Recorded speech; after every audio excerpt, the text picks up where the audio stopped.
هذا القرآن يهدي للتي هي أقوم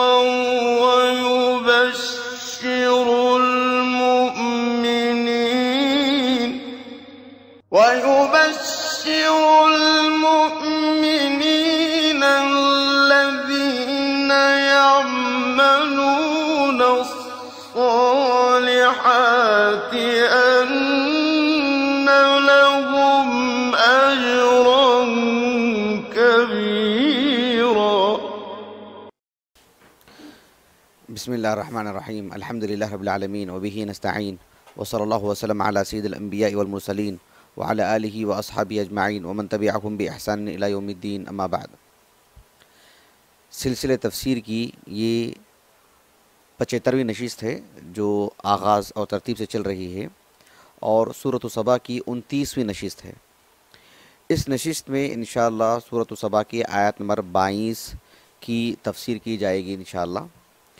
اللہ سبحانہ وتعالیٰ نے فرمایا: قُلِ ادْعُوا الَّذِينَ زَعَمْتُم مِّن دُونِ اللَّهِ لا يملكون مثقال ذرة في السماوات ولا في الأرض وما لهم فيهما من شرك وما له منهم من ظهير۔ اس آیت کریمہ سے متعلق انشاءاللہ ہم مختلف باتیں معلوم کریں گے۔ سب سے پہلی بات، یہ جو آیت کریمہ ہے اس کا کوئی شان نزول تو نہیں ہے، لیکن یہاں سے مستقل ایک پیغام الگ سے دیا جا رہا ہے، اور ان آیات میں ایک خاص خطاب ہے یعنی کفار مکہ سے، پھر اسی ضمن میں پوری دنیا کے لوگوں سے۔ لیکن یہ جو آیت کریمہ ہے آیت نمبر 22، پھر اس کے بعد والی جو آیات ہیں ان کا پچھلے آیاتوں سے تعلق کیا ہے وہ بھی آپ ایک جان لیں۔ دیکھیے پچھلی آیتوں میں ہم نے سبا سے متعلق پڑھا تھا لَقَدْ كَانَ لِسَبَإٍ فِي مَسْكَنِهِمْ آیَةٌ۔ ان آیتوں میں قوم سبا کو اللہ تعالیٰ نے جو نعمتیں عطا فرمائی تھیں، اور انہوں نے اس سلسلے میں جو ناشکری کا جو مظاہرہ کیا، پھر اللہ تعالیٰ کا جو عذاب آیا وہ اس کا ذکر ہے۔ اب دیکھیے یہ قوم سبا کے ساتھ جو حال ہوا تھا وہ کفار مکہ کو اچھی طرح معلوم تھی یہ بات، قریش مکہ جانتے تھے، بلکہ ان کے پاس اس کی مثالیں دی جاتی تھیں۔ اس کا تعلق کیا ہے ہم نے پچھلے درس میں بھی کافی باتیں ذکر کر چکے ہیں کہ قوم سبا کی جو حالت زار تھی وہ کفار مکہ کے ہاں ایک عام سی بات تھی، جسے وہ اس طرح کی حالت زار کو بطور مثال کے پیش کیا کرتے تھے۔ اللہ سبحانہ وتعالیٰ نے کفار مکہ کو بھی، قریش مکہ کو بھی کافی نعمتوں سے نوازا، امن سے نوازا، کھانے پینے کی فراوانی سے نوازا، سب چیزیں عطا کی۔ ان کو بھی اللہ سبحانہ وتعالیٰ نے قوم سبا کا ذکر فرما کر کے اللہ تعالیٰ نے کہا قُلِ ادْعُوا الَّذِينَ زَعَمْتُم مِّن دُونِ اللَّهِ، یعنی اللہ سبحانہ وتعالیٰ کے علاوہ جس کو تم اپنا معبود مانتے ہو ان کو بلاؤ، ان سے مانگ کے دیکھو۔ یعنی تم دیکھ نہیں رہے ہو، انہوں نے فَأَعْرَضُوا، انبیاء کی تکذیب کی، اللہ سبحانہ وتعالیٰ کی نافرمانی کی، کس حال سے دوچار ہوا ان کا، کیا حالت ہوئی ان کی، اور تم بھی تو وہی کر رہے ہو۔ یہ اللہ سبحانہ وتعالیٰ نے اس سورہ کے اندر ذکر فرمایا، کیونکہ قریش مکہ کو اللہ رب العالمین نے بہت ساری نعمتوں سے نوازا تھا۔ اب دیکھو سورۃ القصص میں اللہ تعالیٰ نے فرمایا وَقَالُوا إِن نَتَّبِعِ الْهُدَى مَعَكَ نُتَخَطَّفْ مِنْ أَرْضِنَا أَوَلَمْ نُمَكِّنْ لَهُمْ حَرَمًا آمِنًا يُجْبَى إِلَيْهِ ثَمَرَاتُ كُلِّ شَيْءٍ رِزْقًا مِّن لَّدُنَّا وَلَكِنَّ أَكْثَرَهُمْ لَا يَعْلَمُونَ۔ اللہ تعالیٰ نے کہا کہ یہ کفار مکہ نعوذ باللہ، جانتے ہیں ان کی سوچ کیا تھی؟ انہوں نے کہا کہ مکے میں جو ہمیں امن نصیب ہے نا، یہ ہم کو ہمارے ان معبودوں کی وجہ سے ہے۔ اے محمد، اگر ہم تم پر ایمان لے کر آتے ہیں صلی اللہ علیہ وسلم تو بہت ممکن ہے یہ امن ہم سے غارت ہو جائے گا۔ اللہ اکبر۔ اللہ رب العالمین نے فرمایا کہ کیا ہم نے تم کو امن نہیں دیے ہیں؟ حرم میں بسا کر کے امن نہیں دیا ہے تم کو؟ اور پھر یجبا الیہ ثمرات کل شیء، یعنی ہر جگہ کی روزی روٹی اللہ تعالیٰ تم تک پہنچا رہا ہے۔ رزقا من لدنا، ہماری طرف سے خاص عطیہ ہے، بطور انعام کے طور پر ہم تم کو دے رہے ہیں۔ لیکن نادان لوگ ہیں کہ وَلَكِنَّ أَكْثَرَهُمْ لَا يَعْلَمُونَ، یہ بھی نہیں جانتے کہ یہ کون دیا ہے، یہ بھی نہیں جانتے کہ اس کا انجام کیا ہوگا جو ہم کر رہے ہیں۔ بلکہ اللہ تعالیٰ نے قریش مکہ کو جو نوازا تھا، امن بھی، اور ان کے گھر بھی اتنے اچھے چلتے تھے، اللہ نے تو اس پر پوری سورت نازل فرمائی۔ اللہ تعالیٰ نے فرمایا لِإِيلَافِ قُرَيْشٍ إِيلَافِهِمْ رِحْلَةَ الشِّتَاءِ وَالصَّيْفِ فَلْيَعْبُدُوا رَبَّ هَذَا الْبَيْتِ الَّذِي أَطْعَمَهُم مِّن جُوعٍ وَآمَنَهُم مِّن خَوْفٍ۔ اس سے بڑھ کے انسان کو کیا چاہیے؟ یعنی فراوانی سے روزی روٹی ہو اور امن کی زندگی ہو۔ اللہ اکبر، کتنی عظیم نعمت ہے۔ پوچھ کے دیکھیے جن کو یہ دونوں چیزیں نصیب نہ ہوں، یا دونوں میں سے ایک چیز کسی کا فقدان ہو، پوچھ کے دیکھیے اس کی قیمت۔ اللہ سبحانہ و تعالی ہمیں خوشحال بھی رکھے، اللہ ہمیں امن بھی عطا فرمائے، اور اس امن کو، اس خوشحالی کو اللہ کی اطاعت میں لگانے کے اللہ توفیق عطا فرمائے۔ یہ حال تھا قریش مکہ کا۔ اس وجہ سے اللہ رب العالمین نے ان سے فرمایا کہ سبا قوم کا جو ذکر ہے اپنے سامنے رکھو اور پھر اللہ کی عبادت کرو، اللہ کے دین کو مان جاؤ۔ اسی لیے ابن عطیہ رحمہ اللہ جزاہ اللہ خیراً، انہوں نے کہا کہ یہ آیت کریمہ، کہا کہ آیت تعجیز و اقامت حجہ، کہا کہ یہ سامنے والے کو عاجز کر دینے والی آیت ہے اور ایک حجت قائم کر دینے والی آیت کریمہ ہے۔ اس آیت کریمہ میں اللہ رب العالمین کا اتنا عمدہ تعارف اور باطل کی جو کمزوری ہے، اس کا جو ضعف ہے، اتنا واضح کیا گیا ہے۔ یہ آیت کریمہ نہایت عمدہ ہے اللہ سبحانہ و تعالیٰ کی توحید کو واضح کرنے کے لیے۔ لیکن اس آیت کریمہ کا ایک ایک حصہ لے کے ہم سمجھیں گے تاکہ اچھے انداز میں ہم بات کو سمجھ سکیں۔ اللہ رب العالمین نے فرمایا قُلِ ادْعُوا الَّذِينَ زَعَمْتُم مِّن دُونِ اللَّهِ لَا يَمْلِكُونَ مِثْقَالَ ذَرَّةٍ فِي السَّمَاوَاتِ وَلَا فِي الْأَرْضِ قُلِ ادْعُوا الَّذِينَ زَعَمْتُم مِّن دُونِ اللَّهِ۔ قل، یہ جو قل اللہ رب العالمین نے فرمایا، خطاب کیا اللہ سبحانہ و تعالیٰ نے، تو یہ خطاب اللہ رب العالمین نے کس سے کیا؟ اللہ کے رسول سے صلی اللہ علیہ وسلم، یا ہر اس شخص سے جو اللہ کی عبادت کرتا ہے؟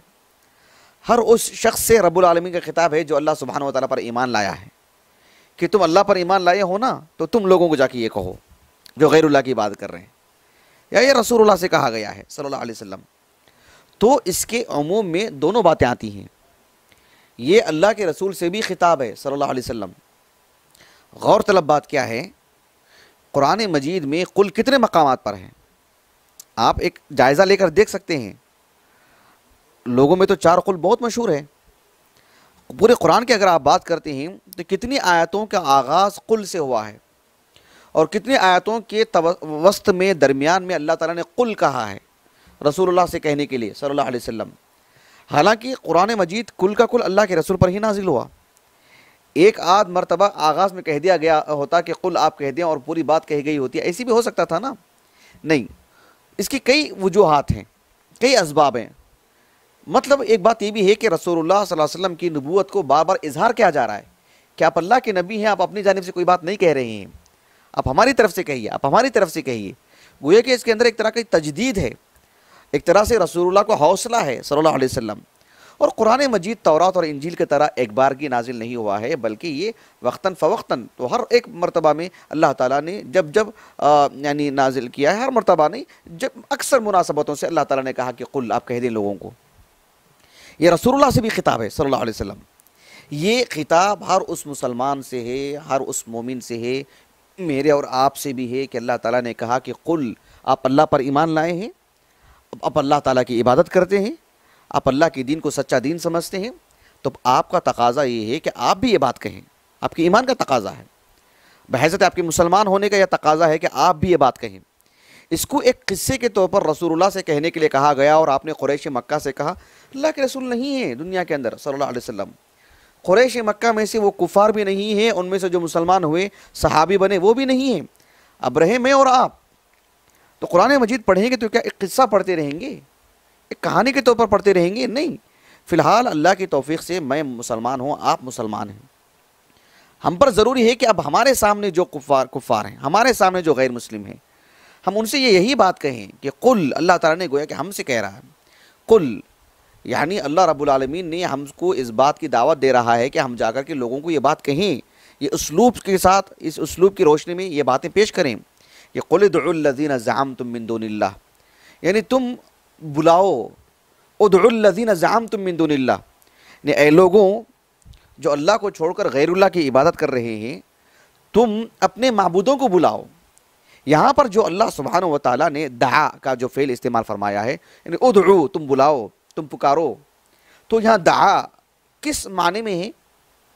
کیا یہ دعاء المسئلہ ہے، یعنی اللہ سبحانہ و تعالیٰ ان سے یہ کہہ رہا ہے کہ قل ادعوا الذین زعمتم من دون اللہ، کہ اے لوگوں تم اللہ کو چھوڑ کر جن کی عبادت کر رہے ہو ان سے ذرا اپنی ضرورتیں مانگ کے تو دیکھو، اپنی ضرورتیں ان کے سامنے رکھو، اپنی پریشانیاں ان کے سامنے رکھو، دعا تو کرو ان سے، دیکھتے ہیں وہ کیا قبول کرتے ہیں۔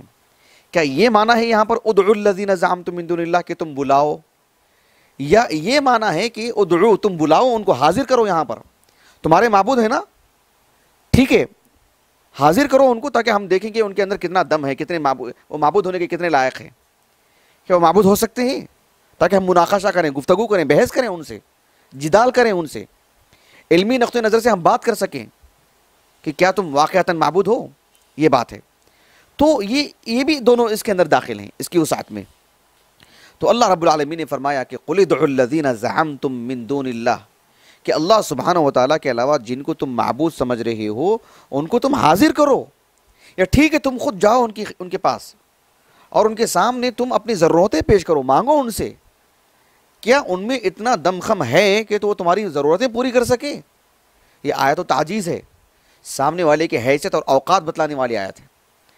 اب دیکھو اللہ رب العالمین نے فرمایا کہ قل ادعوا الذین زعمتم من دون اللہ لا یملکون مثقال ذرۃ، لا یملکون مثقال ذرہ، اللہ اکبر، سوائے اللہ کے کون یہ بات کہہ سکتا ہے؟ بتلائیے، لا یملکون مثقال ذرہ، یعنی اللہ سبحانہ و تعالیٰ نے کہا کہ تم اپنے معبودوں سے پوچھ کے تو دیکھو، پکار کے دیکھو ان کو، وہ کچھ کام نہیں کر سکیں گے۔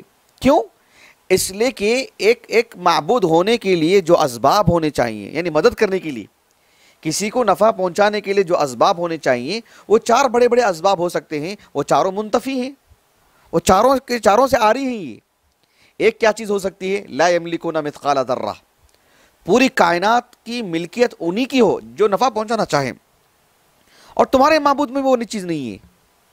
لا یملکون مثقال ذرہ، نمبر 1 نفی کی گئی کہ کسی طور پر بھی وہ نفع نہیں پہنچا سکتے۔ قرآن نے کہا کہ مثقال ذرۃ، مثقال اس سے پہلے جو ہے سورۃ السبا کے بالکل آغاز میں آیت نمبر 3 میں جو ہے گزر چکی ہے یہ بات، ایک وزن، ایک معیار۔ ذرہ وہ چھوٹی چونٹیوں کو بولتے ہیں، چھوٹی چونٹی کا کیا وزن ہے؟ کہا کہ اس کے برابر بھی تمہارے معبود جو ہیں جن کو تم نے آلہہ بنا کے رکھا ہے، الہ بنا کے رکھا ہے، وہ اس کی ملکیت بھی نہیں رکھتے ہیں۔ جب ملکیت ہی نہیں ہے ان کے سرے سے تو پھر وہ آپ کے لیے نفع کیسے پہنچائیں گے؟ اب یہاں پر کیا ہے، ایک بات ہے، بہت ہی باریک بات۔ اللہ تعالیٰ نے کہا کہ لا یملکون مثقال ذرہ، وہ مثقال یعنی ذرہ جو ہے نا، ذرہ چھوٹی چونٹی، اس کے وزن کے برابر بھی کسی چیز کی وہ ملکیت نہیں رکھتے۔ تو کیا اس سے کم کی چیز کی ملکیت رکھتے ہیں؟ کیا اس سے کم کی چیز کی؟ یہ عربی زبان کا اسلوب ہے، جب کسی چیز کی نفی میں یا اس بات میں ایک مبالغہ کیا جاتا ہے تو اس کا مفہوم نہیں لیا جاتا۔ مفہوم کہتے ہیں مفہوم مخالف، مفہوم مخالف، یعنی یہاں جو اسلوب اختیار کیا گیا ہے ایک مبالغے کے طور پر کہ چونٹی کا وزن کے برابر بھی وہ ملکیت نہیں رکھتے، مطلب کیا؟ اس سے کم بھی نہیں رکھتے، یہ معنی اس کا۔ جیسے ہم کہتے ہیں نا، ارے وہ آدمی تو 2 باتیں نہیں کر سکتا، کیا مطلب؟ پھر تو 1 بات کر سکتا ہے۔ وہ 2 روپے نہیں دے سکا، کیا مطلب ہے اس کا؟ وہ 2 روپے دینے کی حیثیت نہیں رکھتا ہے۔ ہم کہتے ہیں نا ہمارے عام زبان میں، اس کا یہ مطلب ہے کہ وہ 1 روپیہ دے گا، نہیں، وہاں یہ مقصود ہوتا ہے کہ مبالغہ، مطلب اس کا مفہوم مخالف نہیں لیا جاتا، یعنی سرے سے یہ ہے کہ اس کے پاس گنجائش ہی نہیں ہے۔ جیسے اللہ رب العالمین نے سورۃ التوبہ میں بیان فرمایا کہ استغفر لہم او لا تستغفر لہم ان تستغفر لہم 70 مرۃ فلن یغفر اللہ لہم، اگر تم ان منافقین کے حق میں 70 مرتبہ بھی اگر استغفار کریں گے تو اللہ معاف نہیں کرے گا۔ اس کا یہ مطلب ہے کہ 71 مرتبہ کریں گے تو ہوگا؟ بالکل نہیں، یہ واضح بات ہے۔ اسی لیے اللہ رب العالمین نے سورۃ المنافقون میں بیان فرمایا کہ وَإِذَا قِيلَ لَهُمْ تَعَالَوْا يَسْتَغْفِرْ لَكُمْ رَسُولُ اللَّهِ لَوَّوْا رُؤُوسَهُمْ وَرَأَيْتَهُمْ يَصُدُّونَ وَهُمْ مُسْتَكْبِرُونَ سَوَاءٌ عَلَيْهِمْ أَسْتَغْفَرْتَ لَهُمْ أَمْ لَمْ تَسْتَغْفِرْ لَهُمْ لَن يَغْفِرَ اللَّهُ لَهُمْ۔ اللہ سبحانہ و تعالیٰ نے کہا کہ تمہارا استغفار کرنا ان کا نہیں کرنا دونوں برابر ہے، بھلے ہی 70 مرتبہ کر لو، اس سے زائد مرتبہ بھی کر لو، معافی والی بات نہیں ہے۔ تو یہاں بھی یہی بات ہے، قل ادعوا الذین زعمتم من دون اللہ لا یملکون مثقال ذرہ، کیا مطلب؟ یعنی مثقال ذرہ کی بھی وہ ملکیت نہیں رکھتے ہیں، تو اس سے کم کی بھی نہیں رکھتے ہیں۔ مبالغہ مقصود ہے تو اس کا مفہوم مخالف لیا ہی نہیں جاتا۔ اللہ رب العالمین نے ان کی بے حیثیتی کو اس انداز میں بتلایا سورۃ الفاطر میں کہ یولج اللیل فی النہار ویولج النہار فی اللیل وسخر الشمس والقمر کل یجری لأجل مسمی ذالکم اللہ ربکم والذین تدعون من دونہ لا یملکون من قطمیر۔ کیا عظیم الشان آیت ہے، سوائے ہمارے خالق کے معبود برحق کے کون یہ بات کہہ سکتا ہے، بتلائیے۔ اب دیکھیں اللہ رب العالمین نے کہا کہ والذین تدعون من دونی، اللہ کے علاوہ جن کو تم بلا رہے ہو، لا یملکون من قطمیر، قطمیر یعنی کھجور کی گٹلی میں جو لگی ہوئی جو دبیز جو جو جو جو جو جو جو ایک دھاگے کی طرح جو چیز ہوتی ہے، اس کی بھی وہ مالک نہیں ہے۔ اس کو کہنے کے لیے تمہید دیکھیں اللہ نے کیا باندھی، یولج اللیل فی النہار ویولج النہار فی اللیل وسخر الشمس والقمر۔ ارے پوری کائنات کہاں وہ قطمیر کہاں کائنات کی گفتگو کر رہا ہے رب العالمین، یعنی رات کو دن میں داخل کرنا، دن کو رات میں داخل کرنا، چاند اور سورج کو جو ہے اس کے وقت پہ مسخر کرنا۔ ذالکم اللہ ربکم، پھر کہا کہ یہ تو رب العالمین کا معاملہ ہے، اور رہا معاملہ تمہارے معبودوں کا، والذین تدعون من دونہ ما یملکون من قطمیر، یعنی ایک بے حیثیتی دیکھیے، اللہ اکبر۔ اللہ رب العالمین نے فرمایا سورۃ الاسراء میں قل ادعوا الذین زعمتم من دونہ فلا یملکون کشف الضر عنکم ولا تحویلا، جن کو تم معبود مان رہے ہو وہ نہ تم سے کوئی نقصان دور کر سکتے ہیں اور نہ ہی تمہاری اچھائی کو برائی میں، نہ برائی کو اچھائی میں بدل سکتے ہیں، کسی کوئی معاملہ ہی نہیں ان کا۔ تو یہ اللہ رب العالمین نے کہا کہ یہ معبود نہیں ہو سکتے، کیوں؟ اس لیے کہ بحیثیت معبود کے جو نفع پہنچانا چاہیے وہ 4 شکلیں ہو سکتی ہیں، اور اس پہ پہلی شکل بالکل نہیں ہے ان کے پاس، چاروں شکلیں بھی نہیں ہیں، ایک ایک کی نفی کی جا رہی ہے۔ کہا کہ لا یملکون مثقال ذرۃ فی السماوات ولا فی الارض۔ ابن عاشور رحمہ اللہ جزاہ اللہ خیرہ، انہوں نے ایک نکتے کی بات بتلائی، انہوں نے کہا کہ اللہ سبحانہ وتعالیٰ نے فرمایا کہ قل ادعوا الذین زعمتم من دون اللہ لا یملکون مثقال ذرۃ فی السماوات ولا فی الارض۔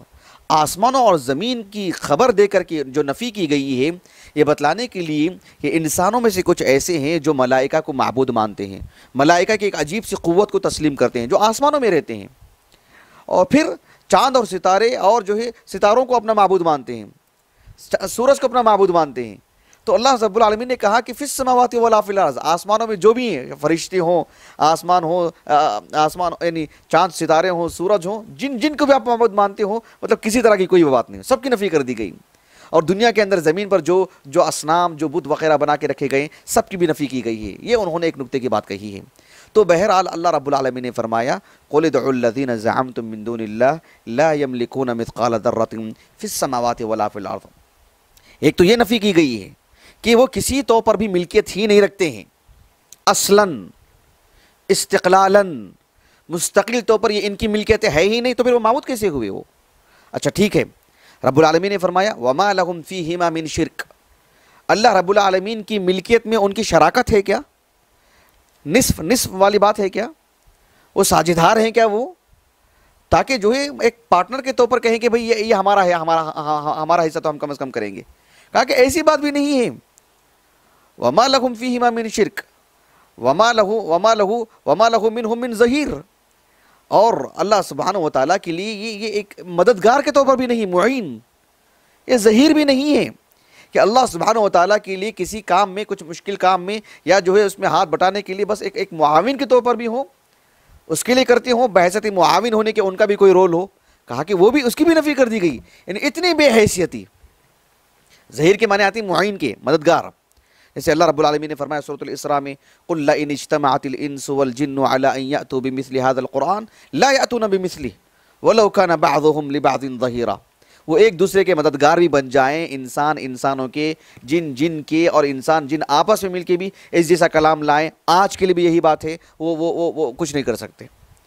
تو اللہ رب العالمین نے اس آیت کریمہ میں کہا کہ 3 چیزوں کی نفی کی گئی، وہ مستقل طور پر بھی مالک نہیں ہے کائنات کے، وہ شریک بھی نہیں ہے، پارٹنر بھی نہیں ہے، اور وہ کسی طور پر مددگار بھی نہیں ہے۔ جب یہ تینوں چیزیں سے آ رہی ہیں تو وہ کس معنی میں معبود ہیں؟ ایک چوتھی چیز کی بھی نفی کی گئی ہے، وہ آنے والی آیت میں ہم آپ کے سامنے ذکر کریں گے انشاءاللہ۔ اس آیت کریمہ سے متعلق میں اپنی بات کو ختم کرتے ہوئے آخری میں ایک بات یہ کہتا ہوں کہ شیخ محمد بن صالح بن عثیمین رحمہ اللہ اس دور کے ایک عظیم فقیہ ہیں، آپ نے ایک بات یہ کہی کہ اس آیت کریمہ میں اللہ رب العالمین نے اس ایک ایسے اسلوب کی طرف رہنمائی کر رہا ہے جو کہ چیلنج والا ہے. الجدال بالحسن، کہا کہ قل ادعوا الذین زعمتم من دون اللہ، چیلنج کیا جا رہا ہے. اللہ کے علاوہ تمہارے معبود ہیں تو لاؤ نا ان کو، پیش کرو. ادعو، یا تو تم پکارو، دعا کرو ان سے، یا تو دعاء المسئلہ ہے کہ تم دعا کرو ان کو، تمہاری حاجتیں رکھو ان کے سامنے. اللہ رب العالمین نے فرمایا کہ سورۃ الفاطر میں ان الذین تدعون من دونی ما یملکون من قطمیر وان تدعوهم لا يسمعوا دعاءکم ولو سمعوا ما استجابوا لکم ویوم القیامۃ یکفرون بشرککم ولا ینبئک مثل خبیر. اللہ رب العالمین نے فرمایا تمہاری پکار سنتے ہی نہیں، سن بھی لیں تو پھر جواب تو دینے کی طاقت نہیں ان کے اندر. یہ صورتحال ہے ان کی. تو اللہ رب العالمین نے اس آیت کریمہ میں اس طرح سے نفی فرمائی. ایک تو وہ اصلاً بھی مالک نہیں ہے، وہ معاون بھی نہیں ہے. تو شیخ ابن عثیمین رحمہ اللہ نے کہا اس آیت کریمہ میں گویا کہ سامنے والے کو چیلنج کیا جا رہا ہے. آدمی چیلنج کب کرے گا؟ جب اسے اپنے دین سے متعلق پکڑ ہو، اپنا جو موقف ہے اس کے بارے میں بھی علم ہو، جس سے وہ گفتگو کر رہا ہے اس کے بارے میں بھی اچھی طرح خبر ہو، اس کے کیا دلائل ہیں، وہ کون سی باتیں پیش کرتا ہے، تب جا کر کے آدمی چیلنج کر سکتا ہے. ایک داعی کو، ایک مبلغ کو، ایک عالم دین کو، ایک دین کے طالب علم کو کتاب و سنت پر پکڑ بھی ہونی چاہیے. اور جب باطل کے سامنے، جب غیر مسلم کے سامنے دعوت و تبلیغ کے لیے جاتا ہے تو پھر دیکھنا چاہیے کہ مجھے فی الحال کون سا اسلوب اختیار کرنا چاہیے. اللہ تعالیٰ نے کہا سورۃ النحل میں اواخر میں ادعو الی سبیل ربک بالحکمت والموعظۃ الحسنۃ وجادلہم باللتی ہی احسن. یعنی آپ کو دیکھنا چاہیے کہ مجھے کون سا اسلوب، اس آدمی کو کیا مجھے جدال کرنا چاہیے. ہمیشہ جدال بالحسن ہم دیکھتے ہیں بعض دعات کو، مطلب جو دعوت و تبلیغ کے نام پر جو بڑی تعداد میں لوگ ہیں، کوئی غیر مسلم ہندو مل گیا تو کہتے ہیں کہ جو ہے مطلب تمہاری بھگوت گیتا میں یہ ہے، تمہاری ویدا میں یہ ہے. کوئی نصرانی مل گیا تو تمہارے بائبل میں یہ. الجدال بالحسن کا ایک درجہ ہے، ایک مقام ہے، اس کے ایک یعنی کیا بولتے ہیں، ایک ضرورت ہے، تبھی جا کے گفتگو کرنا چاہیے. اول وہلہ میں پہلی گفتگو، آغاز سے لے کر اختتام تک یہی گفتگو، یہ نبوی طریقہ نہیں ہے. ادعو الی سبیل ربک بالحکمہ والموعظۃ الحسنہ.